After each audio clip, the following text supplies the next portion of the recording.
Жалал-Абад шаарындагы Мир кинотеатрынын алдындагы Владимир Лениндин эстелиги алып салынды. Анын ордуна тротуар курулуп, жөө жүргүнчүлөр үчүн ыңгайлуу шарттар түзүлөт.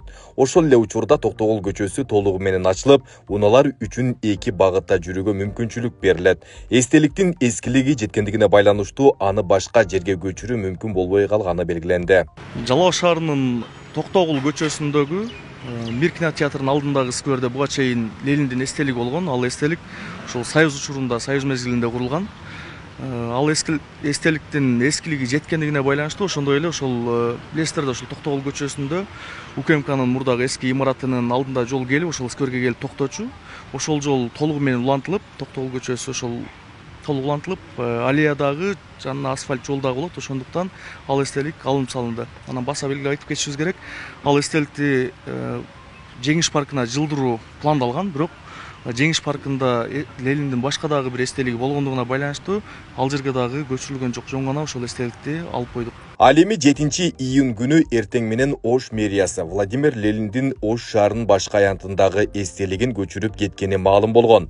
Лениндин эстелиги каладагы Мерим эс алуу багына орнотулат. Мындай маалыматты мэриянын басма сөз кызматы таркатып, эстеликтин ордуна Бишкектегидей желек сап орнотуларын маалымдашты. 7 ноябрь күнү Ош шаарынын Борбордук аянтындагы Лениндин эстелиги алынды. Ал жерге желек сап мамлекеттик туу орнотуу каралып жатат. Ал эми Лениндин алынган эстелиги азыр бир катар реставрация болуп, коопсуздугу каралып, андан кийин Мерим паркына, Мерим эс алуу багына коюу пландалган. Көп өтпөй жогорку кеңештин депутаты, эски коммунист Исхак Масалиев Ош шаарынын аянтынан алынып салынган Лениндин эстелиги боюнча нааразычылыгын билдирип чыкты. Ал соц тармактагы баракчасы аркылуу каршы пикирин пост кылып жазды. Ош шаарындагыны алып коюшуптур түнү. Шаардын тургундарынан сурап да койбой. Мына ушинтип кечеги тарыхыбызды унуттурганга аракеттер жасалууда. Эскерте кетсек, 1984 жылы Бишкектин Борбордук аянтына Лениндин эстелиги тургузулган болчу. 2003 жылы ал эски аянтка которулган. Ошол эле Россиянын өзүндө да бир нече шаарларында Лениндин эстелиги алып салынып, башка жака жылдырылган учурлар бар. Демек, бул көрүнүштөн кыр издеп саясатташтырбоо керек дешет коомчулук тургундар. СССРди курган 15 сайызгы республиканы бириктирген ошол Владимир Ильич Ленин. Ошонун курамында биз 70 жыл жашадык. Эми азыркы мезгилде Лениндин бүт Советтер Союзу боюнча коюлган эстеликтеринин бар турган жерлери бар, алып таштаган жерлери бар, ордун которгон жерлери бар.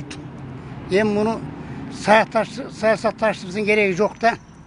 Эми муну шаарды өзгөртүү үчүн азыркы учурдун талабы менен ал убактагы талап башка. Биз дагы мектепте улуу атабыз Ленин биздин атабыз деп жүргөнбүз. Анан эми азыр атабыздын заманы өттү, башка заман келди. Ал убакта социализм менен азыр эми эркин мамлекет болуп, көз алдуучу мамлекет болуп калып көз карандысыз. Лениндин эстелигин жок кылуу менен өткөн тарыхты унутуп калат деген бир болбогон сөз. Бул баягы ойлонбой сүйлөгөн адамдын сөзү. Бул тарых деген тарых.